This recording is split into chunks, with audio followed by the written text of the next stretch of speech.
And welcome, everybody. So we actually have a special guest today joining us from Primex, Dr. Eric. Dr. Eric, thank you for joining. Again, if you've seen our content in the past, you've seen Dr. Eric. He's been a guest and part of our content. And also, I'm excited today. We're going to be talking about how we're kind of shifting the future of lifestyle of fitness, integrating some medically informed perspective with Dr. Eric, having him tag in from some medical directive support. And honestly, the theme that we're going to be going through the rest of the year is transformation.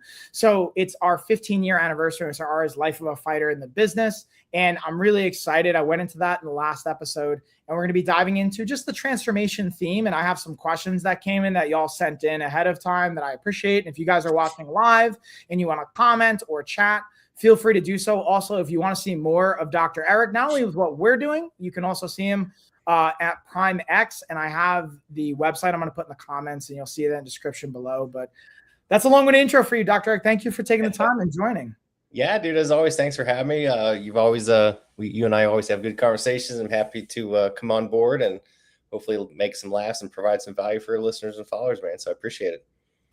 Yeah, of course. And like, that's something I really appreciate. I'm going to circle back, even with like the theme of transformation is you've been an impactful part of even my own transition, actually, from when I was retiring from fighting and figuring out what that looked like and just kind of recovering because I had spent so much time manipulating my body weight and cutting and having strategies and fighting anywhere from 155 to 175 pounds, getting up to 200 pounds, cutting back down. And as I evolved prior to meeting you, I had learned strategies on how to not have so much weight gain and fluctuation happen, but my body had paid a price. You know, I was even consuming a lot of THC at a higher body fat percentage after retiring. And you came in and we had talked about it. Where I got introduced to you was even with the theme of peptides years ago. Yeah. So, and one of the things I really appreciate now continuously bring up, and that's why when we were looking for a medical director and have some medically informed physician support with the insurance side of our business and the medically integrated side, you came to mind because of the trust that I have for you and where you're coming from. Because to me, it's easy to push. I shouldn't even say push. It's easy to turn to peptides and hormones and things like that. Not that they're wrong and not to vilify that, but the most impactful thing that jumped out to me, and I'd love to hear where you're at with this now too, is you really helped me look at sleep, stress, continuously. Like training wasn't the hard part, but even helped in that side of it, the nutrition side, but uncovering some of the other impactful dynamics that I think as parents, as business owners, and as just like a retired athlete I was facing. And that was massive. And even since then, like I'm not saying this is right or wrong, but I've stopped consuming THC altogether. That's been pretty impactful.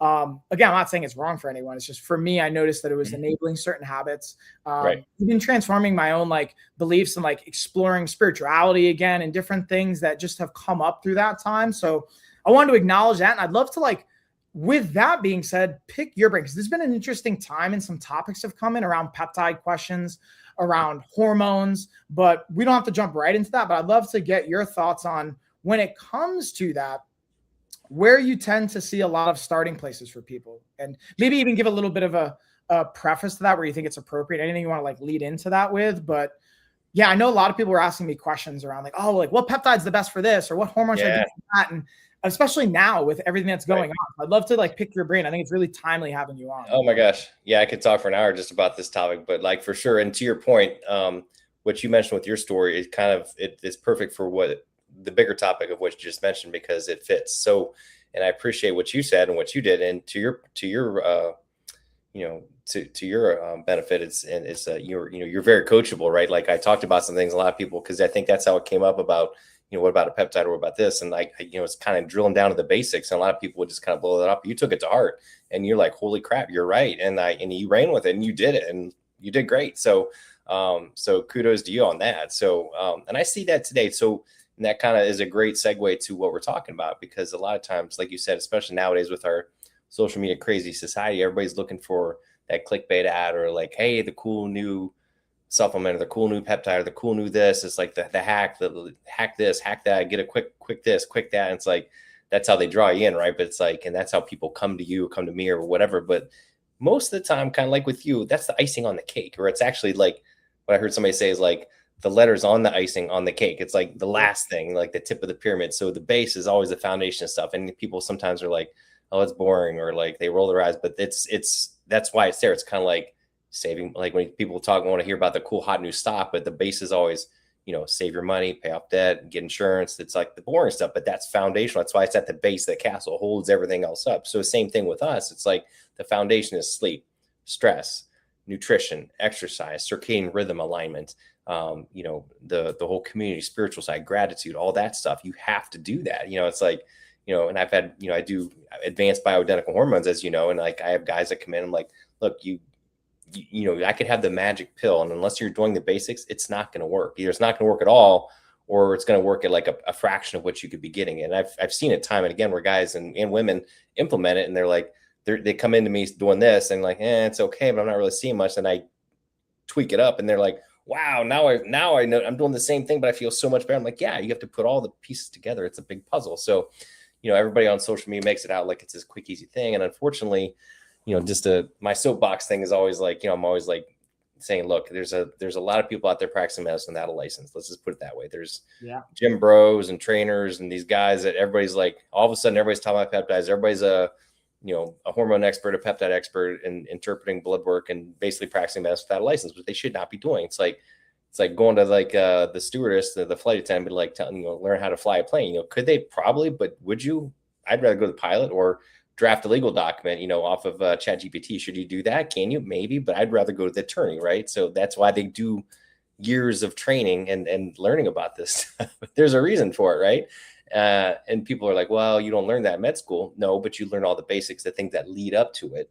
It's like you're not like an overnight success. You have to build up and learn and take care of patients on multiple levels in different scenarios for over thousands of times. Just like a pro athlete, you put in your reps, like you're in the ring for how many hours, man, how many like years and decades, right? I mean, you don't just walk in and throw a perfect roundhouse, you've been practicing that for thousands of times, right? So, boring stuff, right? But that's how you get there. So anyway, yeah, I mean, my colleagues and I, we've been using peptides for, almost 10 years now, like pre-COVID, right? And it's like, so now it's like, everybody's talking about it. It's cool that they're getting more awareness, but the downside is that we get all these, sorry for the people just talking out their butt who just don't know. They're just looking to make a quick butt, and they're selling these research peptides that not coming from a pharmacy. You don't know what the hell you're getting. I'm seeing side effects and misuse and bad stuff. And of course, now the FDA is getting involved and they're putting the smack down on, because just like with hormones, like you go on the black market and buy any test or Winstrol or whatever, doesn't mean it's going to be good or you're going to know what the hell you're doing. Not a good idea. But same with the peptides. So it's good, but it's getting a lot of bad press too, because people are misusing it and it's just going the wrong way. People are just trying to jump on the bandwagon and as opposed to doing it the right way. So it's good and bad. So like I said, it's the icing on the cake, and I love them. They do a great job, but there's other things that you usually have to get in there, build that sandcastle up from the base up first. And to your point, there's actually a question that came in that was basically just saying, like, looking at my interpretation of this question is like sourcing of peptides and being able to have that. And we don't even have to jump right into that, but because I think what you touched on is a really important piece I don't want to just skip past, which is the foundation versus like the icing or even the lettering on the icing of the cake. Right. It's like, yes, that's the sexy thing, right? The sexy thing is like, what's the cool thing I can take? What's the stack? What's it doing? But it's like, yeah, if you're not getting adequate, restful sleep, if you're not hitting these marks, if we're not doing those pieces, you're not optimizing and saying, what's it really doing, right? And is it sustainable too? That's like the other thing. And even someone that came and asked a question, they got their labs done. I thought this was an interesting one, just to give some, like, not their personal information, but some numbers, like where their testosterone was at versus like, oh, should I pay attention to they didn't even know what to look at. They didn't even know what to ask their doctor.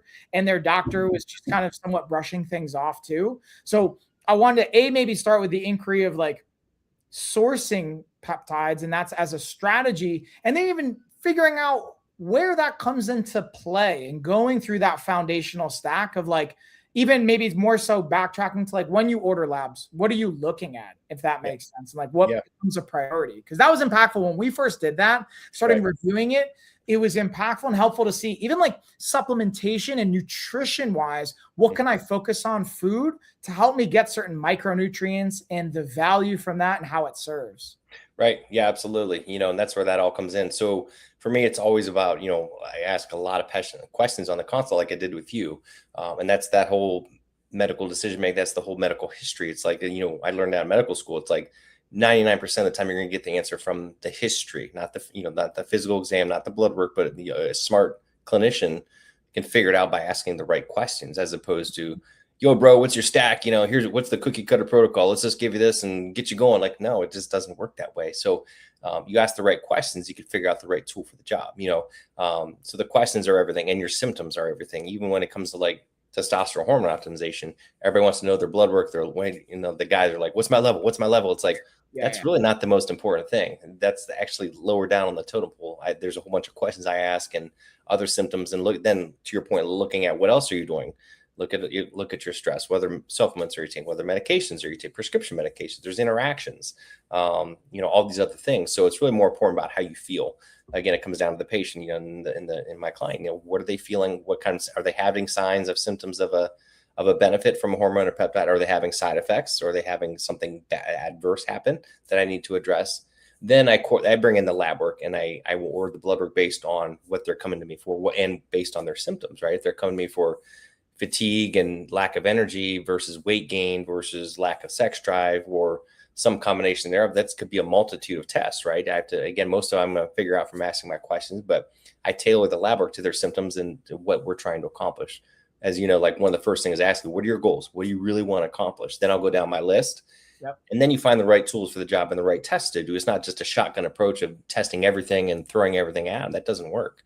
Can you do that? Yeah, but that's dumb, and you're going to waste a lot of money. So you want to do it smart, and you want to be efficient. And I want to be mindful of mindful. I'm not going to try to spend, my patient's money. I always start with like the free stuff, right? I always like, look, meditation and sleep and circadian rhythms, it's free, right? Then we'll worry about eating and working out, and then we'll slowly layer in like maybe some inexpensive supplements. And then if we need to do some hormones, then we'll save the peptides for last, because they're typically the most expensive.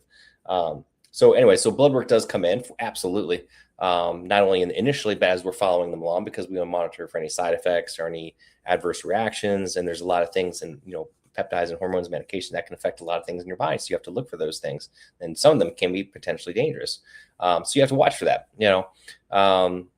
Peptides. To your point, like I only get mine from certified pharmacies. I know they're pharmacy grade because they do a whole another level of testing and certification and batch testing, lot testing, et cetera, that a lot of these online places do. Most of what you see is like from research grade peptides, like whoever that was that made that comment, like from China.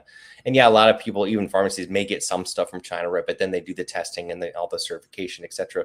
One of my peptide colleagues, one of the gurus in the space, and we presented at a lecture, this is years ago, and he put some data on the screen, and it was all, verifiable data from, reputable journals, et cetera. And it was kind of showing like, here's all the different places that sell the peptides and how many of them were either not pure or had other contaminants in them, or who knows what the hell they had in them. And every one of them is going to say, oh, we test them, and we do our own research, we do our own testing. Of course, they're going to say that, but do they? And number two, there's a list of questions you ask, and most of them won't want to answer them, when you ask them, so, and like, yeah, even if it's 95% pure or 99%, what's in that other 5%? If I'm going to put something in my body, I want it to be 100% pure and tested, certified, the whole kit and caboodle. That's just the bottom line. Are there a few, quote unquote research peptide places that are okay? Maybe. There's a couple that I know that in a pinch might work, but again, as a physician, especially my license, I'm only using pharmaceutical grade, and most patients I think should be too. Can you get it cheap online? Yeah, but you kind of get what you're paying for, right? Kind of like hiring a doctor, hiring a coach like you, could you figure it out on yourself, or do you want to pay the money to do it right? So, again, when it comes to your health, man, it's, money is the last thing. I mean, it's a concern, but to me, health is wealth. And if I'm going to take care of my body, I want to be around for a very long time. My family will be around. I'm going to spend the money to do it right. So, and I think everybody else should be too. Yeah, and I think that's an important part. To your point is the investment, because one of the things that comes up in the health space and in the medically integrated space is like, okay, yeah, maybe it's a higher cost, the perceived value, but like what's actually more costly 10, 20, 30, 40 years down the line from now? What if you have a heart attack? Again, that's an extreme example. Or what if you have some other type of related comorbidity event or some type of issue that comes up? That's a way higher cost in a multitude of arenas that people don't think about. Like I even think about the analogy I give is in fighting. I always thought it won't be me as far as injuries. Like everyone gets injured fighting, by the way. There's like 0% from my understanding in data. I don't like to speak in absolutes, but like from what I've seen, 0% of people get out of fighting without some kind of injury somewhere along the path if you're doing it as a profession. It's just what degree, what severity, and how do you handle it? And I just thought it wasn't going to be me. And the point of saying all that and the comparison I draw is like, okay, if you're rolling the dice with what you're putting into your body, food, supplementation, peptides, hormone, whatever the thing is, at some point, you're probably going to pay a tax. Again, I can't speak in absolutes. I'll stay within my scope and, the arenas around that. But I think that's an impactful piece. Even I had a conversation with actually a supplement company the other day as a sidestep of like, they were very adamant actually about like, hey, we'll provide you certificate of analysis. We'll provide you for each individual canister that we're going to send you a proof of how much was in it, where it came from, good manufacturing practices. Now, again, supplements and peptides, obviously, I'm not saying the same thing, but to your point, what jumps out to me is the quality and the process you can go through and having it on the line and not just claiming it on a piece of paper, but being able to show it. Right. And I guess the other piece that jumped out to me too, and that's why I was really excited to have you be a part of not only the ability to reference, because I've referenced my own clients to you just in my network because I trust you and because they also trust me and have great experiences when I talk to them after the fact. And even and I follow up with them, even when I'm not worrying them anymore, they have positive things to say because of that dynamic. And that's why I think it's so important. And that was, I was actually excited to transition and share with people like the other part of what I like celebrating this time of year, because it's going to be 15 years. I've ran the business of LOF and again, we started as a fight company. Thank you, by the way. We started as a fight company, and now we're transforming years later, almost 2 decades later, being a kind of medically informed health coaching and wellness company and having someone like you bring that insight. So the cool thing is people can come in and what we've added to the mix is being able to, depending on the route, we can have some insurance supported services, obviously with oversight, with you being able to oversee that. And also the other piece we offer, even for our clients that are paying in their cash programs and their coaching, they can have access to you. That's the thing that we can refer out to and source and bring you in. And that's something I get really excited about. Not just, yes, we can, to your point, do peptides, we do labs, we can do hormones, but like being able to share your experience, being able to share your expertise. And that's something that I figured would be a great opportunity to share with everyone. So, because like, you'll have some of the behind the scenes stuff that I refer to, or I'll like check in with you. But I appreciate anytime we get to put you in front. And you also have great content for everyone. Check out, obviously, Dr. Eric's like content. I have it below and we'll put it in the comments for Primex as well. But I guess to bring this full circle, since the last time we chatted or put things out like publicly, it was kind of like looking at some of the baseline peptides and hormones and looking at things. But I wonder if there's any new insight that you've gained or just solidified when it comes to the foundational stuff, the sleep, the stress management, the, how we move our bodies, how we're putting food into our system. What, if anything, might be impactful to focus on from that arena too? Yeah, I think number one is like the individuality of everybody's different. There's no cookie cutter approach. Everybody is different. Even like, people get really passionate about their diets, right? It's keto, it's high carb, it's low carb, it's paleo, whatever. It's like, there's no one, everybody has to find their own way. And sometimes there's just trial and error and you have to figure it out. So there's the same with training, same with supplementation. Some things are like on paper, like this works for everybody. It's like, there's always an exception, right? Oh, yeah. So you have to be mindful of that. And yeah, the foundational stuff is true. Like I said, I'm big on like sleep, stress, nutrition. One of the things I've in the last, I don't know, year and a half or so, I really like learned more about it and incorporate is more kind of the blending of the old and the new, like getting back to truly, I've always been about nature, but really blending nature and circadian rhythms. That plays such a big part. Now, of course, in the last, I don't know, year, we're seeing more and more people talking about, everybody talks about, wearing their blue blockers or getting out in the sun. It's become a little bit more mainstream, but, for, a long time, it really wasn't. People were like, oh, that's a bunch of woo-woo stuff, grounding and looking at the sun and all this stuff. Like that's hogwash. And it's like, well, now there's there's actually been a lot of scientific data and studies backing a lot of this stuff up. So I'm really big on like, nowadays, I think I told this before. It's like, I hate the fact that we're always like inside on our phones in front of computers. We're never outside in the woods, talking to people face to face. We're, tech is great, but it's taking away our humanity, taking away from where we've been for millions of years as human beings, right? Being outside, socializing, talking, touching each other, playing in plants and the soil and nature. You know what I mean? So I'm really big on trying to get outside as much as you can, get out in the first thing in the morning and looking at the sun, get that circadian rhythm alignment, get your cortisol optimized, your melatonin starting to make it starts in the morning, not in the evening, getting everything aligned, and same thing in the night, getting off the DM devices and wearing, red light mode. And then when it comes to, speaking of peptides, it's like, there's actually, one of my colleagues did a nice presentation on this, and I've been kind of using it a little bit too, is like, kind of like, working out. It's like you can actually kind of follow not just the circadian patterns, but the seasonal patterns with certain peptides, dietary strategies too, in the spring and summer, right? What's happening outside? Everything's growing, right? Your plants are coming up, everybody's growing food. Maybe we should be too, right? Maybe that's the time to worry about, bulking up, putting on some muscle, taking certain peptides to augment, regeneration and muscle growth. And then in the winter, it's kind of the fall winter, it's the opposite, where everybody's kind of slumbering, the animals are hibernating, the plants are dying. So same thing, we should be resting. We should be changing our diet a little bit to focus on that, switching out our peptide stack or from different things to kind of foster rejuvenation, just like nature, right? I mean, it makes sense. Nature's kind of smart. It's been around for millions of years. So let's follow those patterns. So a lot of people getting some pretty cool results with that. So that's kind of a new thing I've been incorporating a little bit. Not, some people want to do it, some people don't. That's totally fine.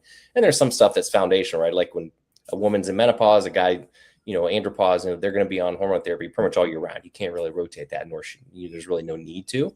But peptides, dietary strategies, workout strategies, I think they can be cycled in and out throughout the year, and depending on where you are in the year and where you are in your stage of life. So there's some more advanced strategies, but those are some kind of cool things that a lot of people don't talk about too much. Yeah, no, I want to highlight that and pause and just like reiterate that, because that's awesome. What's like interesting about, I talked to my fiance Carrie about this, who she's got like an interesting background where she started in the more medical route, was going the nursing path, and then eventually potentially maybe being like a NP or something like that. Ended up leaving that pursuit and then going more like, actually got into jujitsu and then discovered yoga and Ayurvedic, if I'm saying it correct. I'm horrible at pronunciation. It's like a different type of like health conscious, I guess, approach. The point of saying, we talk about seasonality. That was like really what was coming out. It was like seasons, cycling food depending on the season, like what foods are in season, and also how we approach our patterns, to your point. And actually, that's the first time I've heard it come up in a conversation. So I really appreciate you saying that, because it's been maybe back end conversations I've heard with Carrie and other things, but not put out. And I really appreciate the idea of like seasonally approaching how to put on muscle or where to conserve and shift our focus, whether it's to expand in life and business and personally, or to conserve energy and to like reflect inward and to decide where we're going with this next stage of life and like be able to bloom new opportunities and all those types of things. So I really appreciate that. And to pair that with potential peptides, with nutrition protocols, with training, with hormones, with whatever comes of that supplementation, and then being able to adjust as necessary. That's actually a really cool piece to it. And kind of pairing with that, that was like another aspect that I appreciate that you mentioned is I was having another conversation. It's like, let's say someone does decide they already like, you know what, they've gone down maybe because of a clinic that they were working with or a path of starting with TRT or an HRT protocol. I think one of the interesting things is like, hey, once you start, you're not going to stop, whether it's because of testosterone or anything like that. Again, I'm not saying that's right or wrong, but I'm curious from your experience, again, just speaking from yours, you don't have to diagnose anyone. And I know this is very like, depends on the person, but curious for that dynamic, once you're starting with hormones and altering that, like the subsequent effect, basically the ripple effect, if there is one. I don't want to assume that there is one, but I'm curious from your experience how that tends to look in a general capacity. If that like for hormones, like is there a downstream effect? Yeah, exactly. Yeah, it's a great question. Yes and no. I think once someone, no, I guess to your point, like I always look for where they are in life and what's going on. Is there an identifiable cause? Because if someone comes in, they're younger, or there's an acute event that can be remedied, like if somebody had a horrible infection or went through a traumatic event or, something that threw off their hormone patterns, and then it could be a temporary thing. If that could be overcome and fixed, then maybe they don't don't need it, or they could do a short term and come off of it and let their body kind of reboot. That's not super common, but it definitely happens. The most common scenario I see, of course, is someone like, guys are getting into, in their 40s, 50s, and 60s, and they're unfortunately with time, their testosterone dropping. We live in a very toxic world. We're surrounded by so much junk and microplastics and, phthalates and, these endocrine disrupting chemicals, I'm seeing younger and younger people having hormone levels that, of somebody decades older, we're seeing it more and more, unfortunately. So once a guy gets there, and it's, again, is there something we can fix? Is their diet off? Is there sleep and stress and jacked up? I mean, if a guy's like eat McDonald's, not working out, staying up all night, playing video games, and smoking pot all night, well, no wonder his testosterone's up. Let's fix all that. And, and boom, there we go. That being said, sometimes, they need a little jump start. And then again, maybe we can take them off for a little bit, especially if they're younger. Or it might be on the flip side, it might be like, in my perspective, like a medical emergency. If I get somebody who's like maybe in his 40s and 50s, and he's a, what we call a complete disaster. His cholesterol, lipids are back. His inflammatory markers are high. He's overweight. He's got sleep apnea. His blood pressure's up. And he's like, I'm tired. I can't do anything. He's just a mess. I mean, should he say, yeah, get out, work out, eat right, get your butt moving? Yeah, but is he going to do it? Probably not, because he feels terrible. So I'm going to throw everything at him, put him on hormone therapy, some supplements, give him all the lifestyle. Let's just hit the full court press and let's get him out of that, because otherwise he's going to have a heart attack. He's going to have something bad happen. Now, at that point, once he starts dropping the weight, feeling better, can we take him off stuff? Maybe, maybe not. But again, most of the time, once a guy's older or a woman goes through perimenopause, menopause, more than likely they're going to need it for life, because they're just not going to go back. It's just, that's biology. That's just how we are. Yeah. Once we get to a certain point, if you got a guy and he's balls to the wall, doing everything right, to a T, which not too many people do. Can you maintain your testosterone levels where they need to be to feel great? You can, but it takes a lot of work and dedication. Even then, he still might not get it, depending on his work environment, what he's doing, all the other factors we're talking about. It can be very difficult. So, if a guy's like in his 50s and 60s, can he maintain it? Maybe, but odds are pretty highly stacked against him. And once he's low, he's going to need hormone support, because his body's just kind of like, I'm tapped out, right? It's like, it's, biologically, our human, we weren't designed to go this far, right? We for thousands of years, we're tapping out in the 30s and 40s, right? So now we're living obviously much, much longer. So, so the point is like, are we messing with nature? Do we need to do this? Well, the point, we all want to live longer. And if we're doing it safely and we're improving our health parameters, there's no harm in that. It's not like it's cheating. We're just giving our body what it needs. We should, if we're going to live longer, we should live better and give ourselves the hormones and the nutrient support that it takes to thrive and to be a good person to give back. Why not? It's not harming anything. It's just putting back what we've lost and what we've had in our bodies our whole lives. So there's no harm in that, especially if it's done with bioidentical hormones, not synthetic drugs, not synthetic hormones, but true bioidentical hormones. We're just giving our body back what it's had its whole life. There's no harm in that. So, can you go off it? Yeah. But say you're, 50, and your levels are like a 2 out of 10, right? And you feel terrible. And then we augment it. And then if we stop it in the 60s, yeah, he's just going to drop down to where he would have been at 60 anyway. And there's no harm, no foul, but he's going to lose all the benefits. Right. Heart protection, bone protection, Alzheimer's protection. You're going to live longer, less mortality. So there's so many benefits besides the obvious. A lot of people do it just because they want to look better or improve their sex life. But the health benefits, the main reason I do it. You're going to reduce the risk of cardiovascular disease, osteoporosis, Alzheimer's, metabolic syndrome, diabetes. I mean, you can fix that, cure a lot of that stuff with proper hormone optimization and lifestyle medicine. So why would you want to give that up? So to your point, can you come off it and switch it out? Yeah, but there's no harm in maintaining it. You're only getting benefit from it, especially as you get older in life. Yeah, I think I appreciate that context. And the thing that jumped out to me is like longevity and quality of life. Mm-hmm. From that is like how that leads into it, and being able to see, hey, yeah, pending, again, to your point, like circumstance, right?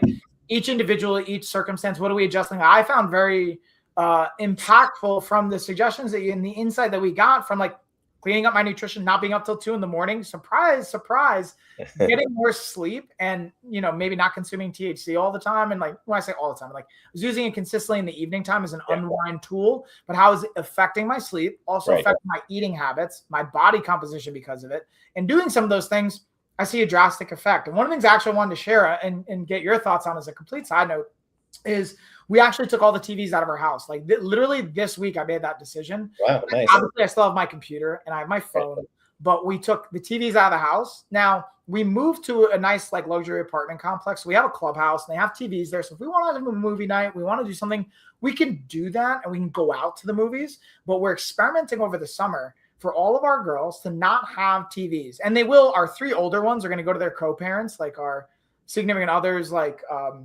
house, so they'll still have exposure to TV and things like that. But our youngest, our 1-year-old that Carrie and I have together, she's literally never seen it. She's never watched TV before. So our goal is for her to go her whole life without having like home exposure. Like she's gonna go out and have screens and all of that, but it'll be a fun opportunity, and I'm really looking forward to that over at least the summer. We're gonna give it 90 days and see how everyone does, even myself. Like I can tell you, I literally haven't stayed up past 11 o'clock since not having a TV in the like living room set up, and it's been already massive. I think that's great that you're doing. I wish more people would do that. Same with the phones and computers. I think it's great if you have the discipline to like turn off after a certain time. Great, but most people don't. I mean, I'm guilty of it too. It's something my wife and I at the end of the night we'll sit down and watch something on Netflix or something or whatever for 45 minutes or something. And then we'll go. But then I go upstairs and I'm wearing my blue blockers and I go upstairs and I have my red light and I read and I meditate, pray, whatever, the last half hour before we go to bed. So I do have my wind down, but ideally I shouldn't even be watching it at all. So I think it's great that you do that, especially with kids. Like I said, I hate the fact that most kids today are always on their phone, always on their devices. I mean, I hate, that's probably they have their benefits, of course, but I think like to your point, like most kids and parents don't have that discipline to do it. And once they're on it. So it's hard, and so I think kudos to you. I think that's a brilliant idea. I think that's fantastic especially for your little ones. Yeah, and I'm not attached. Also, what I've entertained is because I still have a smartphone. I have an iPhone. The goal is after 90 days, I'm going to take it in blocks. I've learned to there's also this ADHD oriented part of my brain, or we can call it that, whatever we want to like. I guess I don't have to like diagnose it, but that part of my brain wants to go all or nothing. So I'm like, I'm going to get rid of all of our smart tech. I'm going to like completely not do any remote coaching anymore. I'm only going to do in person, which I'm not going to do all this all overnight. But I am swapping out my smartphone for a flip phone.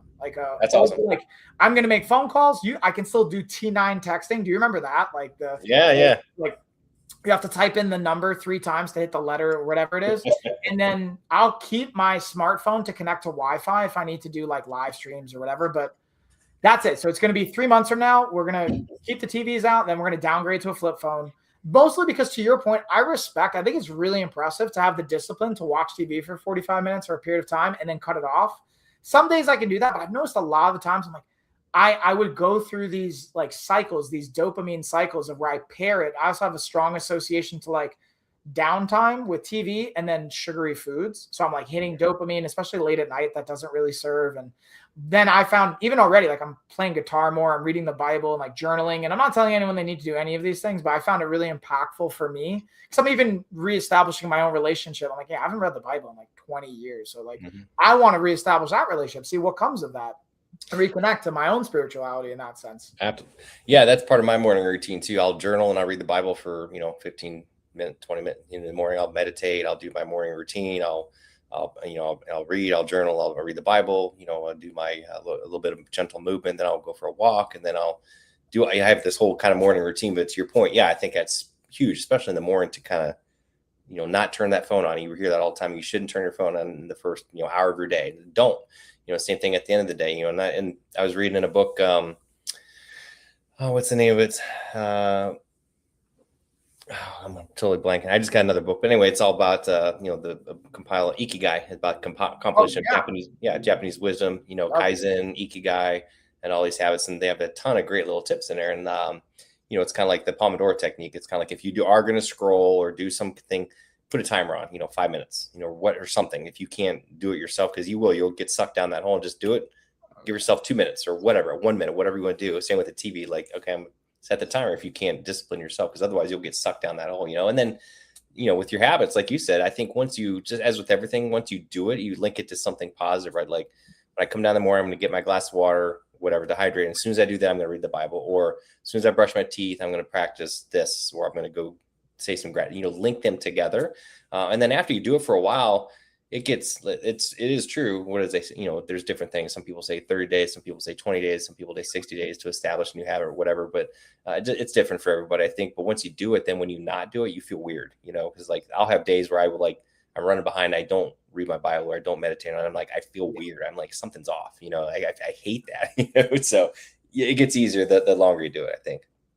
Yeah, and I really appreciate that point of it. So I've like in even like repurposing like even the books that I have behind me, and like I know I've sent you like some of the drafts on the new version of it, like going from the 28-day reset to our 100-day protocol, and like the reason we landed even on 100-day was like, I saw a variety of different things looking at like meta-analysis around like habits and transformation. And like, it seemed to be on average was like 66, 67 days or 60 days. That's assuming it could be as little as 3 weeks. It could be as long as like 180 days I saw in some of these, but like averaging it like ish 2 months can be an impactful part. The point of saying that is it can take time for a habit and establishing it, but once you have it, and the way I'm curious how this feels for you, or distinguishing between routine and habit, because that's a question I get a lot in more of the health coaching arena. When I even work with like ADHD oriented coaching contracts that I have is like neurodivergent brain chemistry is like, what's the difference between a routine and a habit? The way I think of it is routine is something we have to put bandwidth to. Like you have to intentionally think about.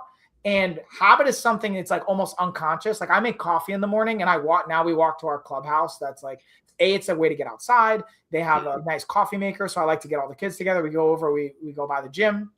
So that's like a habit that I don't have to think about. And to your point, I feel a difference if I don't do it.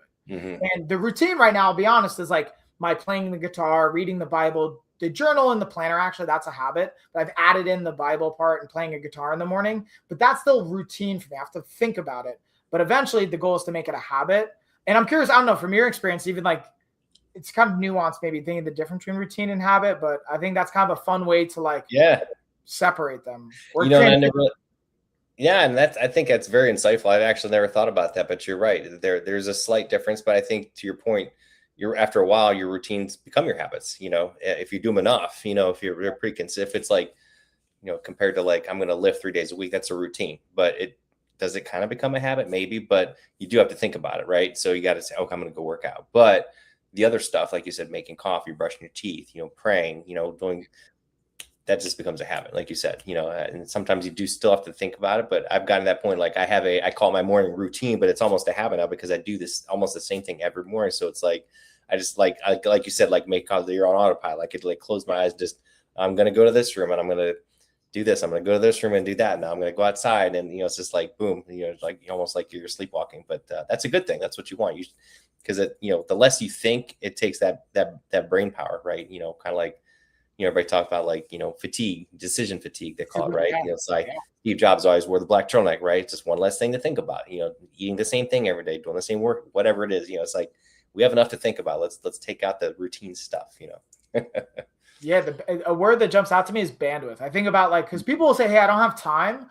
It's like, I don't know if it's the time thing. I think it's a bandwidth thing. I think it's an energetic and a combination. Yes, it can be time too. I don't think that's always not true, but I would a lot of times feel like it's a bandwidth, to your point. And I was going through the CEU and like, there was a dietitian that was presenting on this topic about, on average from the study they had reviewed and presented on, was the average American had made about 200 nutrition choices a day in this study. And at first that number blew my mind. It still kind of does, but I'm like, if you think about it, just think about your coffee in the morning. If you're going to make coffee, what kind of coffee are you going to have? Are you going to have a black? Are you going to have cream? Are you going to have sugar? How much sugar? Like you could probably have 10 choices just around your coffee. Thinking about breakfast, then thinking about your hydration. And so the point is like, managing the bandwidth fatigue and being able to lower that so you can have more. And then I go to like impulse control. And like when you get more sleep, from what I've seen in my own experiences, when I'm well rested, I have the capacity, or at least I feel the bandwidth to have more impulse control, to have more decision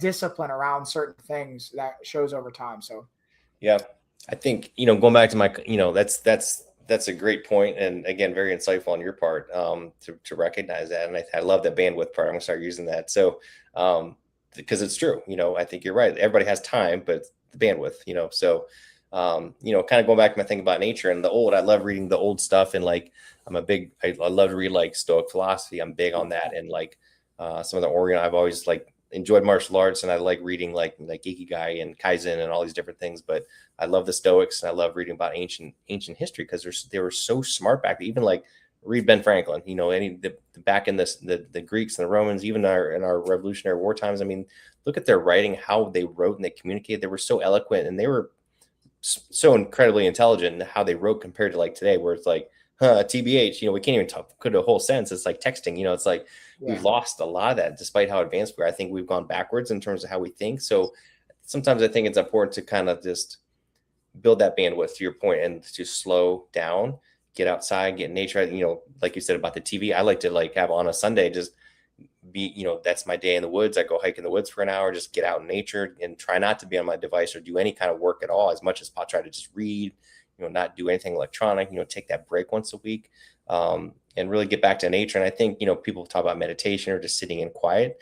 That's something, even like, if you don't get into that kind of stuff, a lot, from a business financial perspective, a lot of the smart, businessmen and CEOs, all these people talk about that, just spending in like an hour or even a whole day of just in quiet and just thinking. We've lost that art, and it comes down to, when you get that, you get awareness. So I've been trying to actually spend more time just sitting in quiet. Like my goal is to get up to an hour just sitting and just meditate, not even meditate, just sit there and just sit and just let my brain reconnect. And just everybody who does that says it's life-changing, that how you learning to think and be aware and the thoughts and connecting with nature and yourself and becoming aware of your own body and your thoughts. Like what you said about how you notice when you're well rested. I've noticed that too. Like if I'm tired and get enough sleep, I know like the next day I'm kind of snippy, things piss me off that they shouldn't. And a lot of times in the past, I would just kept going, but now I'm aware of it. I'm like, oh, I just said that. I don't normally talk like that. Like it's probably because of this. I'm over time become more aware of things.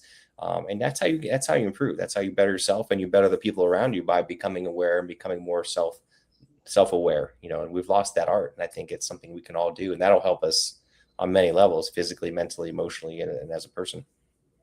Yeah, there's so much to take away from that. Like the thing actually, interestingly, that you mentioned, even with like Stoicism or with Stoic philosophy and some of those kind of principles, I got into watching. There's a great YouTube channel by Ryan Holiday, or I think it's great, and he kind of like dives into Stoic philosophy, and he has a book on, or I guess it's a planner, and there's also a book, and it's basically like daily Stoic. Yeah, it's great. Yeah. I have it.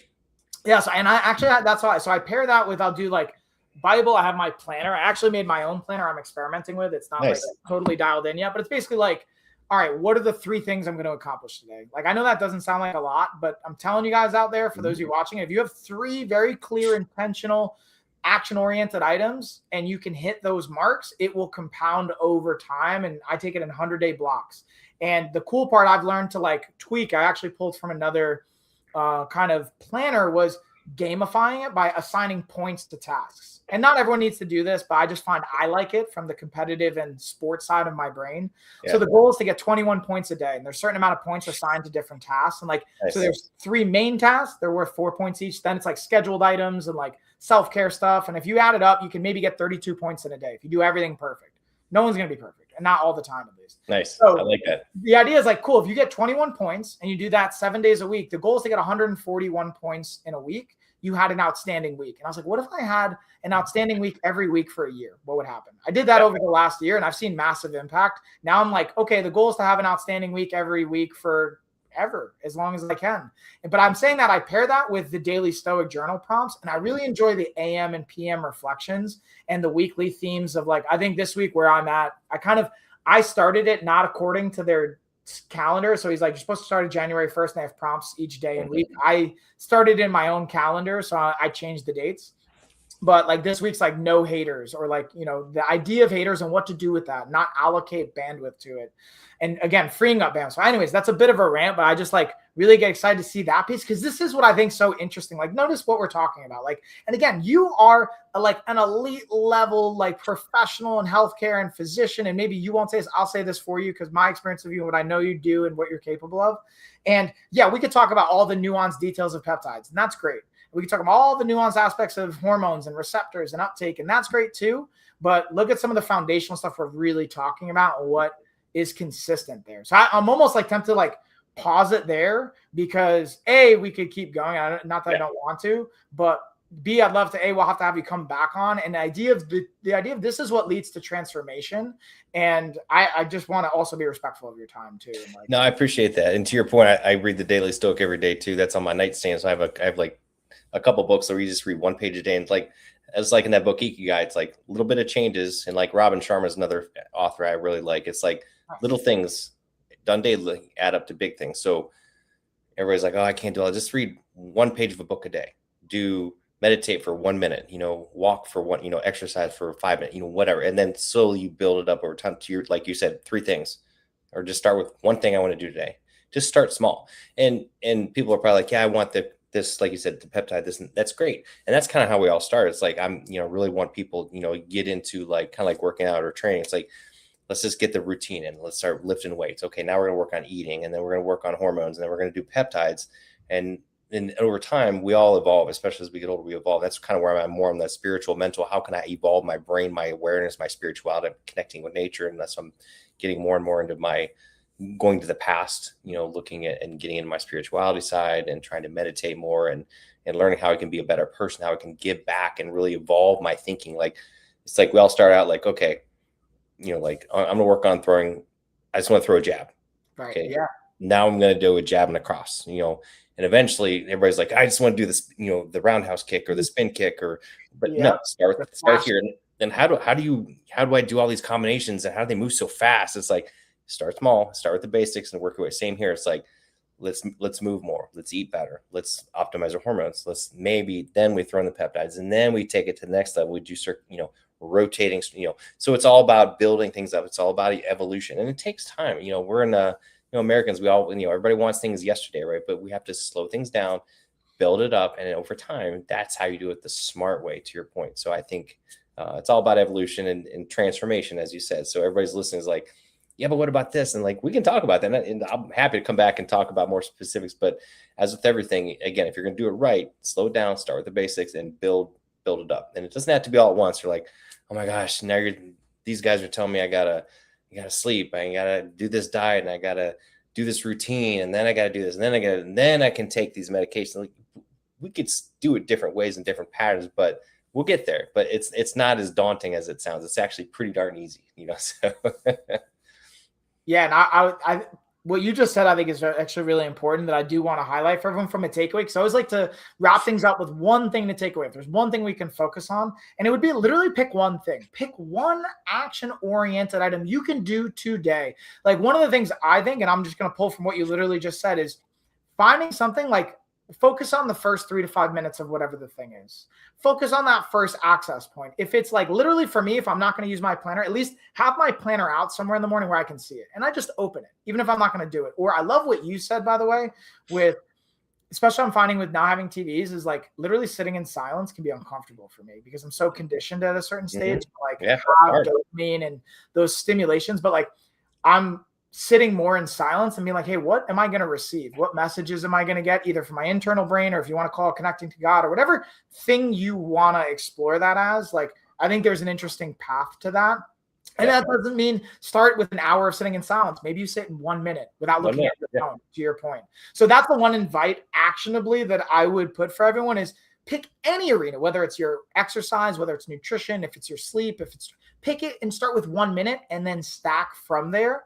But I also am curious what, if any, insight you would invite, because I'm literally just pulling what you just said. So that I'm literally robbing your actionable item. But I love that one. Start small, chunk it down, keep it simple. It's like, I want to do all these things. Like, well, I don't have to do all these detailed planning. Like, after every meal, take a 10-minute walk, 15-minute walk, one thing, get up 15 minutes earlier. And for the people that are on, like, asking, they're curious about peptides, you're curious about death. It's like, are you really curious about that? Or is it because you heard of something? So I want everybody to do is get up just 15 minutes earlier and spend a little time just thinking, what do I want?